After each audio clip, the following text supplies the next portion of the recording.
channel, it's your girl Sean. I'm back for another video. In this video today, I'm going to be sharing with you guys a letter that was sent to me from one of you. But before I get into all of that, I want to remind you guys that I'm actually a certified life and dating coach, and I'm the author of 3 books. The first one is called The Dating Game: How to Find Yourself While Looking for Mr. Right. My second book, Breaking the Man Code: The Key to Unlocking His Heart. And my third book, Getting Unstuck: How to Create the Life You've Always Wanted to Live. I'll be sure to link all 3 of my books below so you guys can check them out. If you're feeling stuck in any area of your life and you'd like an opportunity to work with me one-on-one, be sure to send me an email at itscoachshawn@gmail.com. That's itscoachshawn, SHAWN, @gmail.com, and I'll give you more information about how you can work with me one-on-one. Alright, so now without any further ado, let's go get 'em. Hey Coach Sean, thank you for reading my letter. I'm truly grateful. I'm going to try to make this nice and short. I am currently 24 and in a relationship with my longtime friend who is 29. We have known each other for about 5 years, but recently began dating 3 months ago. Because we've been friends for so long, I feel comfortable enough to think about our future together, for example, getting married, etc. The problems is I find myself dealing with is that number 1, fear that my parents will not approve of my relationship. I'm African and my boyfriend is African American. My parents have a bias towards African American men. It's something that I cannot change, and I blame their negative views on the way that they were raised back home. I know they will have an issue with him because they showed that side to me with my previous boyfriend. I'm worried and hesitant to introduce my current boyfriend to them because I feel that it would be another emotional and mental drain for me. The second issue I'm having is that my current boyfriend comes with baggage. He has a 4-year-old from a previous relationship. During the time I met him, he was in an on-again, off-again relationship with the mother of his child. For a long time, him and I remained friends, but when he first informed me that their relationship had ended, we began talking/casually dating. But this went on for a while. They would break up, work things out, him and I would stop communicating, then become friends again. In the course of that period, there was drama between the 3 of us. His baby mother learned about me, sent me mean messages/emails, came to my work to question me. I learned that he had lied about fully ending things and about her becoming pregnant with their child. After the baby came, I stepped away and we didn't speak for almost a year. During that time, they tried staying in a relationship, but it didn't last long, and eventually him and I became friends again. He would always insist on giving him a chance at a relationship with me, but I just didn't feel ready to open up again. So we've remained friends/casually dating until recently. Now I'm worried that if I eventually marry him, his baby mother will be a part of my life. She hates my guts and hates anything that has to do with me. She blames me for their relationship not working out. I don't know if that's something that I'm able or willing to cope with, and I worry about how I'll cope with being a step-parent. I have met his son several times and I truly adore him, and he seems like he always enjoys my company, but what if he grows up and doesn't like me because I'm not his real mom? Another thing that worries me is that I won't be able to experience some of my firsts with him. For example, becoming a new parent or living with the opposite sex. I feel like I'm sacrificing a lot for our relationship, and I don't know if I'm making the right decision. Please help. Alright, so let's jump right into it. There's a couple of things that I definitely wanted to address in your letter, but one of the main things is, why are you insisting on letting him treat your heart, your love life, your bed like it's all a revolving door?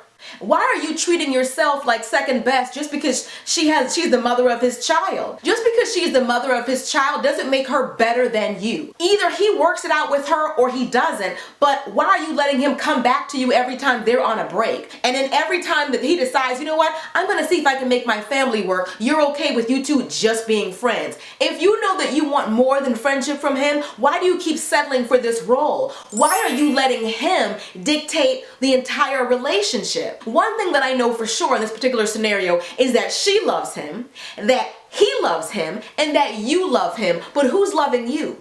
Because if he truly loved you, he wouldn't put you in a position where you had to feel like second best over and over and over again.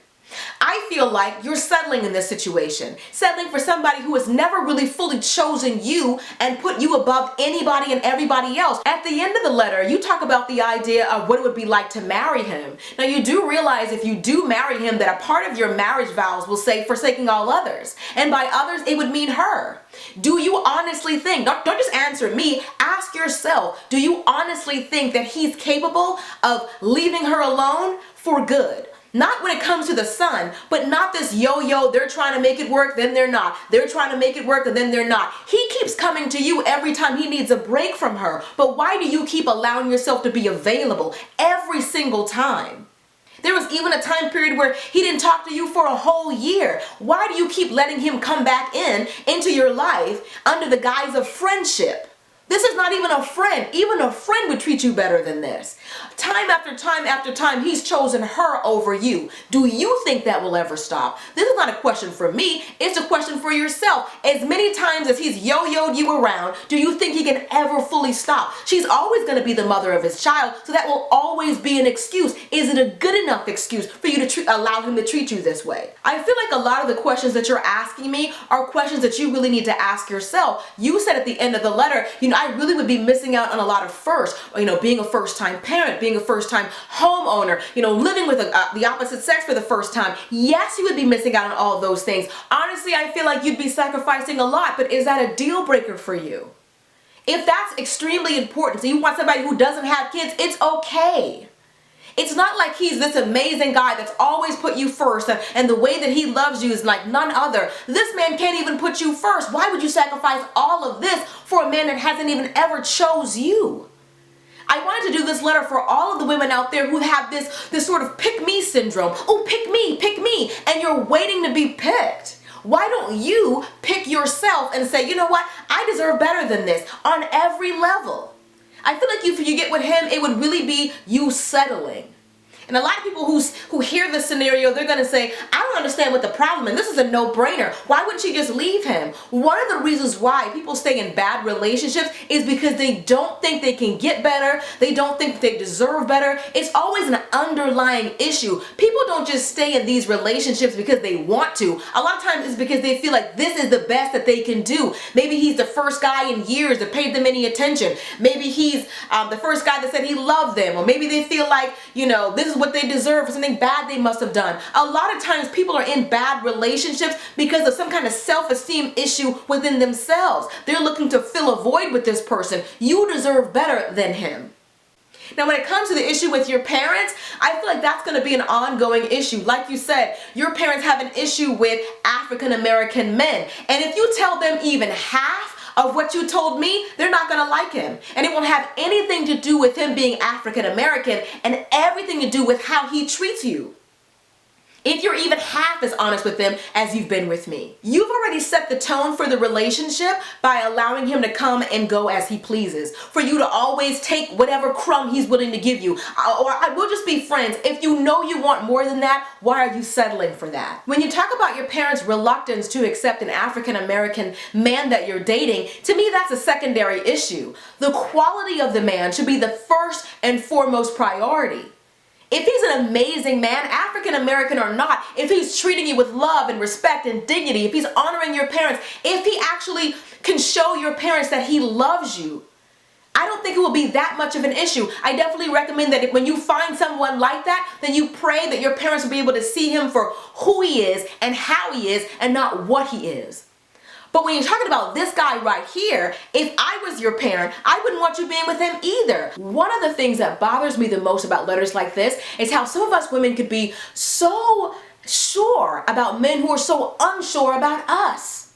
To the writer of this letter, don't you think you deserve better than somebody that you don't have to convince how amazing you are, how awesome you are? That you don't have to audition for? Like, he loves him, she loves him, you love him, but how is he showing you that he loves you, treating you like this? You've never had his undivided attention. She will always have his son, so that will always be an excuse. How long are you going to allow him to use that excuse? And put you on the back burner time after time after time? Alright, that's pretty much it. Hope that you guys have enjoyed this video. Be sure to thumbs up if you did. And if you enjoyed this video, be sure to check out the entire Strawberry Letter playlist. So many of you have marathons while you're at work or on your way home and all that. Those of you who keep asking me about a podcast, this is a podcast. Let the playlist play and listen to it. I have hundreds of relationship advice videos available for you guys to check out. And if you want to further support the movement, consider purchasing one of my books. I've written 3. The first one's called The Dating Game: How to Find Yourself While Looking for Mr. Right. My second book, Breaking the Man Code: The Key to Unlocking His Heart. And my third book, Getting Unstuck: How to Create the Life You've Always Wanted to Live. All 3 of my books are available on Amazon, Kindle, and BarnesandNoble.com. And if you want the opportunity to work with me one-on-one as your personal life and dating coach, be sure to send me an email at itscoachshawn@gmail.com. That's itscoachshawn, SHAWN, @gmail.com. Send me an email and I'll give you more information about how you can work with me one-on-one. All right, that's pretty much it. I love you guys. I'll see you all in the next video. So next time, later divas and dudes. Deuces, honey.